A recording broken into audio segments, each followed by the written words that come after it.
meu nome é Joyce, eu sou atuante da casa há quase 3 anos e hoje eu tive a honra de ser convidada para poder dar a palestra. O tema escolhido é um dos maiores mandamentos que Jesus Cristo nos ensinou, que é o amor ao próximo. Os fariseus, tendo sabido que ele tinha feito calar a boca aos saduceus, reuniram-se e um deles, que era doutor da lei, veio lhe fazer esta pergunta para o tentar: Mestre, qual é o maior mandamento da lei? Jesus lhes respondeu: Amareis o Senhor vosso Deus de todo o vosso coração, de toda a vossa alma e de todo o vosso espírito. É o maior e o primeiro mandamento. E eis o segundo, que é semelhante àquele: Amareis vosso próximo como a vós mesmos. Toda a lei e os profetas estão contidos nesses 2 mandamentos. Esse mandamento, gente, ele, para mim, é um dos mais importantes, principalmente nos dias atuais, que são, assim, um pouco complicados, pois nós, a todo momento, somos bombardeados com notícias, né, de tristeza, notícias de crueldade, e a gente observa ou sente que, praticamente, esse amor ao próximo, na maioria das vezes, ele não tem sido colocado em prática. Na época de Jesus, fariseus e saduceus eram grupos religiosos dos judeus que eram considerados, inclusive, doutores da lei. Então, eles viam muito Jesus com desconfiança, achavam as ideias de Jesus um pouco diferentes e até erradas. Então, eles sempre queriam testar tudo que Jesus fazia e pregava. E Jesus, o tempo todo, sempre dava respostas que faziam com que as pessoas ao redor pensassem. Então, para mim, amar ao próximo como a si mesmo, a gente pode dividir em 3 pontos. A primeira noção que a gente tem que ter é o conceito de amor. Porque muitas vezes, quando a gente fala em amor, a gente tem aquela noção romântica, né? E, ao estudar o Evangelho, nós percebemos que o conceito de amor é aquele conceito que Jesus sempre ensinou, de caridade, de humildade, de misericórdia, de compaixão. Então, isso aí, ter esses sentimentos e colocar esses sentimentos em prática, é o verdadeiro amor. No livro No Caminho da Luz Universal, nós temos uma definição importantíssima sobre o que é o amor e a importância do amor. O amor é a energia cósmica que vem de Deus e é a base da constituição de toda a criação divina. Ou seja, todos nós, ao sermos criados por Deus Pai Todo-Poderoso, temos dentro de nós o amor e a capacidade de amar. Este fluido universal que compõe os mundos evoluídos traz a luz ao universo. Nenhum espírito se adentra aos mundos de luz sem a energia do amor em seu corpo espiritual. Com a essência do amor em seu ser, o espírito passa a ter luz. Então, sempre nós somos aquilo que emitimos. O amor que temos dentro de nós nos torna espíritos de luz. E quanto maior esta essência, maior será a sua luz. Todo ser, criatura de Deus, tem a essência do amor em sua composição molecular. Alimentar-se da energia fluídica do amor é fortalecer-se espiritualmente e se aproximar dos mundos de luz. Não existirá evolução para nenhum espírito que não seja através do amor e da luz. Então, isso aqui é um ponto muito importante para a gente poder passar a trabalhar mais esse sentimento de amor. Passar a trabalhar mais esse sentimento de caridade para com o próximo. A leitura que eu faço do mandamento, amar ao próximo como a si mesmo, nós podemos dividir em 3 partes importantes. A gente sempre se pega nessa questão, né, de amar ao próximo, mas o resto da frase também é importante. Amar ao próximo como a si mesmo.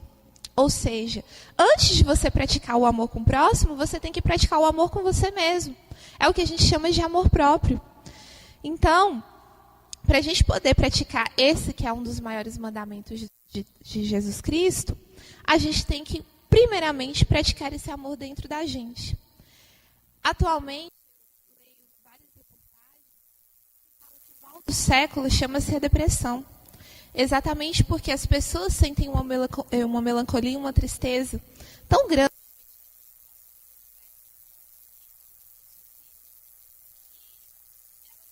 passam a desenvolver dentro de si essa falta de carinho, essa falta de respeito.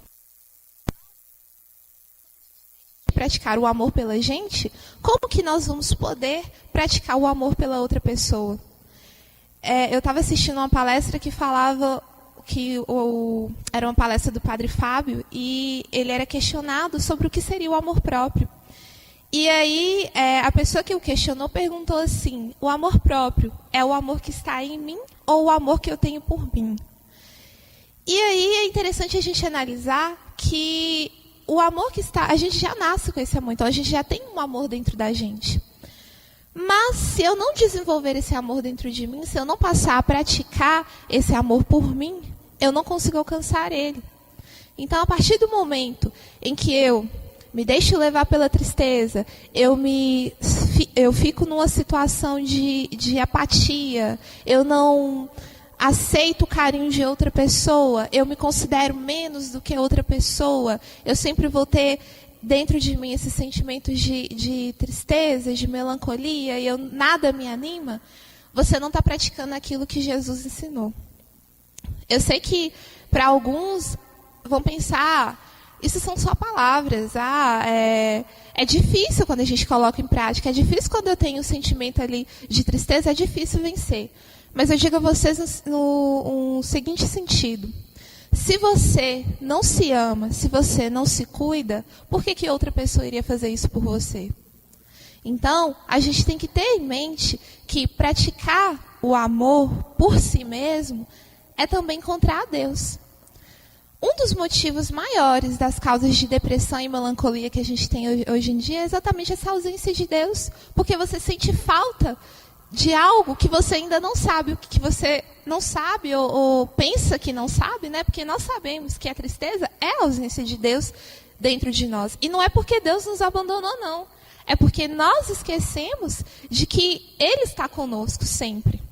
Então, o primeiro ponto que a gente tem que trabalhar, e é de importância, uma importância demais que a gente tem que aprender, é de trabalhar o amor próprio. Porque quando você aprende a se amar, você consegue praticar na extensão tudo aquilo que Jesus ensinou. O outro aspecto que nós podemos abordar referente a esse mandamento, e aí é quando nós já passamos a praticar o amor próprio, é o amor familiar. Por quê? Muitas pessoas se sentem, por praticarem uma boa ação com a pessoa que está de fora, né? Eu fui ali e doei uma quantia de dinheiro para uma instituição de caridade. Eu fui ali e ajudei tal local. Mas dentro de casa maltrata os pais. Mas dentro de casa não se dá bem com o irmão. Isso não é praticar o amor ao próximo. Então, um dos pontos mais importantes também que nós temos que abordar neste mandamento é o amor à família. Porque a família é a base de tudo. Você, quando são feitos os planos de encarnação, você reencarna na família que é ideal para você. Que é a família que vai te ajudar a evoluir espiritualmente. Então, por isso que, por vezes, algumas relações familiares elas acabam sendo mais conflituosas. Porque você reencarna com algum irmão, e eu digo irmão no sentido, não de laço de sangue, mas no sentido de família mesmo espiritual, com quem você tem que fazer reajuste. Então, acaba que, realmente, as relações familiares são mais conflituosas e muito mais difíceis. Mas, se você não aprende a praticar ali, dentro do seio familiar, o amor ao próximo, você não vai conseguir praticar com toda a benevolência, com toda a humildade que você tem no seu coração, você não vai conseguir praticar o amor ao próximo fora da esfera familiar. Então, o amor familiar, ele vai ampliar a nossa capacidade de amor ao próximo. No mesmo livro, No Caminho da Luz Universal, nós temos um trecho que deixa muito claro a importância que a família tem para qualquer espírito reencarnado. Quando vamos reencarnar, a espiritualidade maior faz a nossa programação e determina que aqueles que irão compor o nosso grupo familiar Neste grupo familiar são colocados espíritos com os quais tivemos alguma relação nas vidas passadas, sejam por desavenças, amores incompreendidos, traições, companheirismos em desatinos, lutas, batalhas e outras formas. Para que possamos nos reajustar, compensando com amor e a harmonia da boa convivência o que no passado foi ódio, desajustes ou qualquer outro motivo de débito kármico.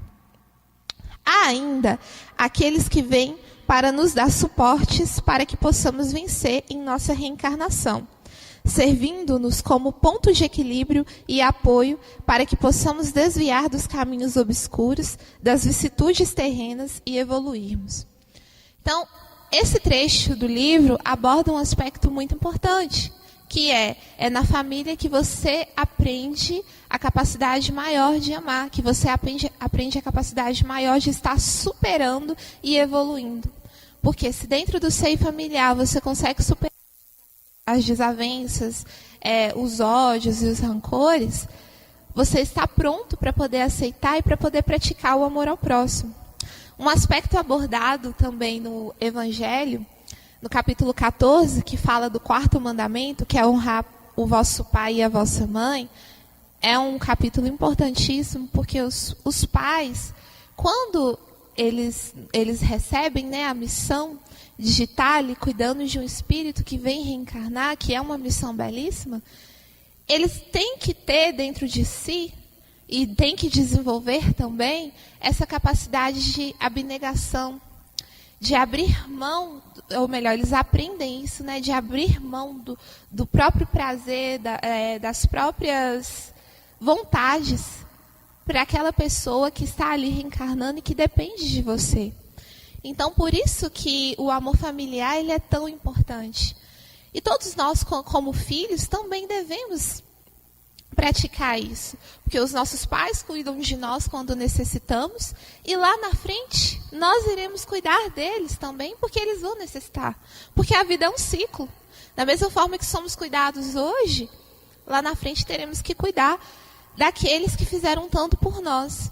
E tudo aquilo que nós fazemos por eles, gente, não paga.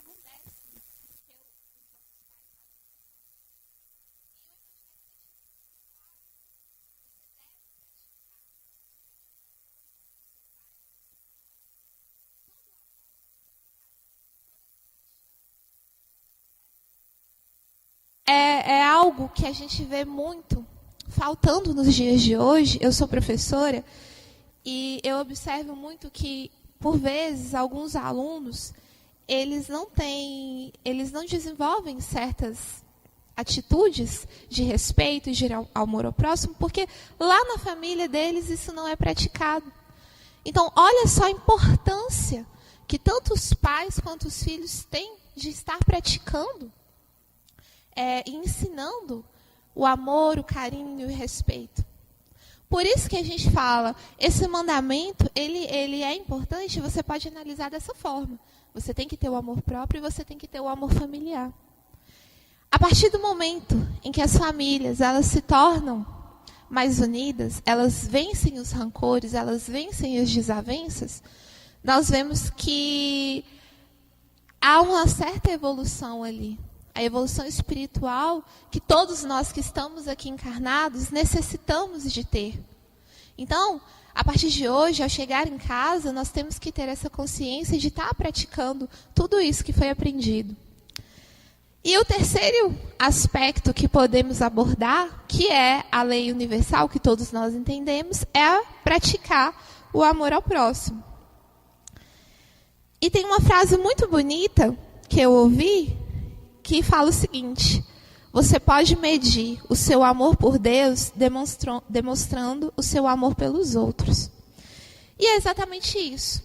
Todas as leis que Jesus nos ensinou, se elas fossem postas em práticas atualmente, realmente por cada um de nós, o código de moral, o código de ética, o código de compaixão e misericórdia, o mundo não necessitaria de leis. Por quê? Nós, dentro de cada um de nós, dentro do nosso coração e dentro da nossa mente, nós teríamos essa ciência de estar praticando tudo aquilo que Jesus ensinou. Então, Jesus vem numa época para para moralizar a população que estava, né, muito desmoralizada, que tinha deturpado tudo aquilo que Deus havia ensinado. E até hoje nós ainda não aprendemos a colocar em prática. Ah, tá, mas se formos analisar realmente o mundo hoje, existem muitas tristezas, muita violência, né, muita intolerância, mas a gente também tem coisas boas. Essa semana nós tivemos uma ação que foi noticiada mediaticamente por todo mundo, dos meninos na caverna da Tailândia. E eu, ao preparar minha palestra, fui procurar esses exemplos de amor ao próximo que a gente vê tanto. E esse me chamou a atenção não só por causa do alcance midiático que teve, mas também por causa das ações que lá foram praticadas. A Tailândia hoje é um país asiático que sofre muito com a questão de desemprego, com a questão de fome. É um país ainda subdesenvolvido. E aí, quando isso aconteceu e mobilizou muitos países, né, internacionalmente, assim, todos quiseram ajudar, ao todo, trabalharam ali para o resgate daquelas crianças e do técnico 100 profissionais. E eu digo assim, profissionais que eram pessoas que tinham experiência com resgates. Fora as outras pessoas que estavam ali realmente para praticar o bem, para auxiliar ali as famílias e até em orações. Desses 100 profissionais, 40 eram tailandeses. E os outros 60 eram pessoas de outros países. Então, nós tivemos aí, ao todo, pessoas que vieram, ingleses, australianos, belgas, dinamarqueses, finlandeses, canadenses. Tivemos uma brasileira que trabalhava como missionária. Ela não auxiliou no resgate, mas ela auxiliou ali na tradução do tailandês para o inglês, que a missão dela era de estar ali ensinando o cristianismo para as populações dali. Então, nós vimos que várias pessoas se mobilizaram. Até aí a gente pode pensar, claro, o governo, juntamente com a ONU, requisitou e essas pessoas foram para lá. Mas o interessante é que a maioria das pessoas que... não está vindo na minha palavra... não está vindo na minha mente a palavra certa. A maioria das pessoas que foram... Os homens que foram fazer o resgate, eles... Uns estavam de férias, uns já eram aposentados, mas eles eram os melhores, atualmente eram os melhores, os mais responsáveis por resgate. E um deles era um australiano chamado Richard Harris. Ele era responsável por fazer resgates ali. Ele era um australiano, então ele tinha muita experiência, juntamente com vários amigos dele, ao longo da carreira. Ele fez muitos resgates em cavernas. Ele era um explorador, né? Então ele trabalhava muito com isso. E ele estava aposentado e de férias com a esposa dele. Então, quando ele viu a notícia, ninguém o chamou, não. Ele, dentro dele, virou e falou assim, não, eu vou lá auxiliar. E ao chegar na Tailândia, você já tinha uns 9 dias que os meninos, juntamente com o técnico, já estavam ali na caverna, e eles ainda não haviam sido encontrados, porque, não sei quem acompanhou, a região da caverna, tinham regiões que eram muito estreitas, e tinham regiões que, como estava chovendo muito, acabavam inundando. Então, esse Richard Harris, esse australiano, ele foi e começou a ajudar, começou a organizar, juntamente com os colegas dele ali, para poder estar chegando até os meninos. E até então não tinha encontrado o local onde os meninos estavam. A função do Richard, a função dele era colocar uma corda para seguir de caminho, para ele saber até onde ele havia ido. E, por um desses acasos da vida, uma parte do trajeto, a corda ela soltou. E na região que ela soltou, ele tinha que mergulhar, além de mergulhar, e sair do outro lado para poder achar a ponta da corda. E quando isso aconteceu, ele mergulhou para poder achar a ponta da corda, saiu do outro lado da caverna, ele encontrou com os meninos. Então, isso é fantástico, porque ele estava em casa, ele estava de férias, mas ele sentiu dentro dele a necessidade de praticar o amor ao próximo, ele sentiu dentro dele a necessidade que ele podia fazer a diferença. E ele foi até lá, e era uma missão arriscada, nós sabemos disso, inclusive um mergulhador morreu, mas ele sentiu dentro dele essa necessidade de praticar o amor ao próximo. E se não fosse por ele, provavelmente pode ser, né? A gente não sabe, a história não é feita de si, sim do que de fato aconteceu, mas podemos ter uma noção de que se não fosse por ele, poderia ter demorado muito mais para encontrar esses meninos. Outros exemplos que a gente pode tirar disso é referente aos pais das crianças que estavam ali presentes. À medida que os meninos foram sendo resgatados em grupos menores, né, porque era uma travessia muito difícil, você não via desespero por parte dos pais, você não via julgamento também, porque muitas pessoas podiam virar e falar assim, mas a culpa foi do técnico que levou esses meninos para explorar uma caverna, que irresponsabilidade, né? Muitas pessoas poderiam pensar nisso. E eu, inclusive, acho que muitas devem ter pensado. Porque quando a gente julga, a gente também movimenta uma energia negativa muito grande. Mas os pais dos meninos da Tailândia, eles estavam, é claro que preocupados, mas eles estavam serenos. E aí, isso espantou muito os jornalistas do lugar. E eles foram buscar saber por quê. Existe um ditado na Tailândia que fala o seguinte, não ofenda a quem te ajuda pedindo mais do que ele pode te dar. Então, os pais, eles não ficavam perguntando sobre os filhos, eles não entravam em desespero, porque eles sabiam que todo o necessário e todo o possível estava sendo feito pelo governo e pelas pessoas ali responsáveis pelo resgate. Isso demonstra, gente, uma preparação, a meu ver, espiritual muito grande. Então, eles sabiam ali que tudo o que era necessário para salvar os filhos estava sendo feito. E aí a gente tem uma grande lição realmente para aprender, né, em referente a isso. Que é não se desesperar perante as situações mais adversas que a vida coloca na nossa frente. Porque tudo aquilo, todos os obstáculos, tudo aquilo que é colocado no nosso caminho tem um propósito, que é nos tornar mais fortes. Esses meninos que foram resgatados, quem sabe a missão que Deus destinou.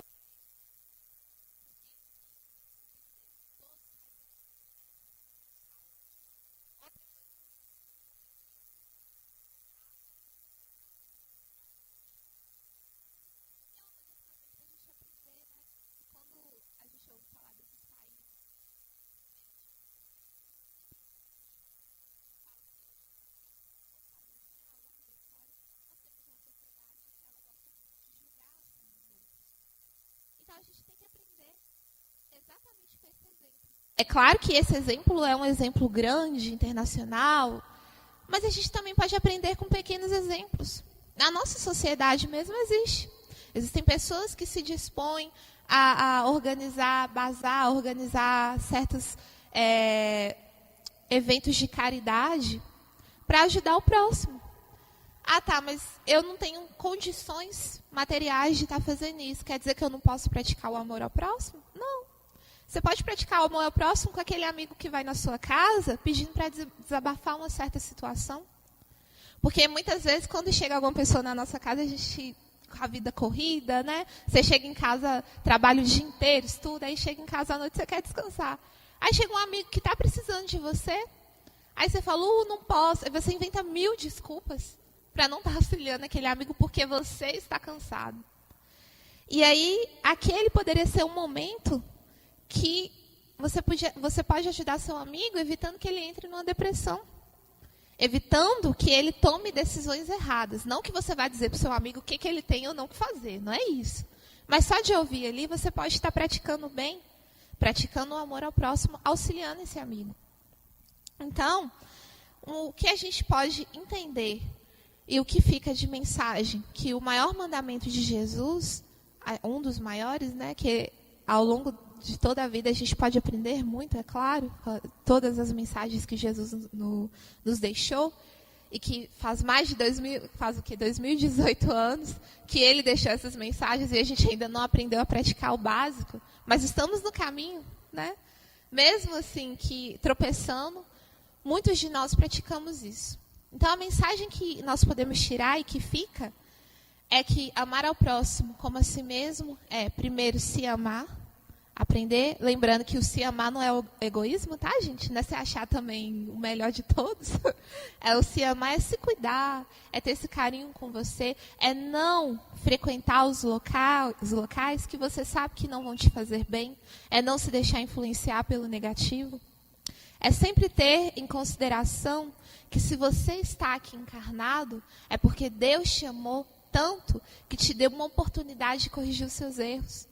Então você não está aqui nessa encarnação à toa. Você está aqui para fazer alguma diferença. Você está aqui para fazer alguma coisa boa. Então faça. Comece por você. Comece não se deixando levar pelo que não é bom para você. E nós sabemos. Todos nós aqui temos consciência do que é ou não bom para nós.